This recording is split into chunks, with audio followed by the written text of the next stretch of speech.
জীবনে নতুন এক অভিজ্ঞতা। এনজিওতে চাকরি নিয়েছিলাম জীবনের তাগিদে।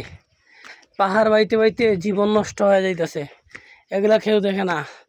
সবাই শুধু ভাবে চাকরি করলে শুধু টাকা আর টাকা।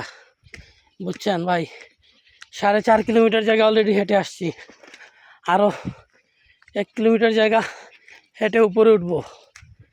তারপর কিস্তি কালেকশন করে আরেকটা সমিতি আছে, ওইটাতে যাব। ওইটাতে ওই রকম 1.5-2 কিলোমিটার জায়গা হাঁটতে হবে। এই এনজিও লাইফটা ভাই, না বলে বুঝাইতে পারবো না। এই লাইফটা কোনো লাইফ না, বুঝছেন। এটা কুকুরের জীবন থেকে বাজে অবস্থা। এই লাইফে আপনার খাওয়ার ঠিক নাই, ঘুমের ঠিক নাই, শরীরের যত্ন নাই। এই যে 2 সপ্তাহ হয়েছে চুল কাটতে পারতেছি না, দাড়ি কাটতে পারতেছি না। তো বাড়িতে থাকলে এগুলো টাইম টু টাইম করে ফেলতাম। আমি কথা বলতে পারতেছি না অ্যাকচুয়ালি। 4.5 কিলোমিটার জায়গা হাঁটার পর কী অবস্থা হবে আপনারাই বুঝেন। রাস্তাগুলো আপনাদেরকে একটু দেখাই, ওগুলো দেখলেও কিছুটা বুঝবেন।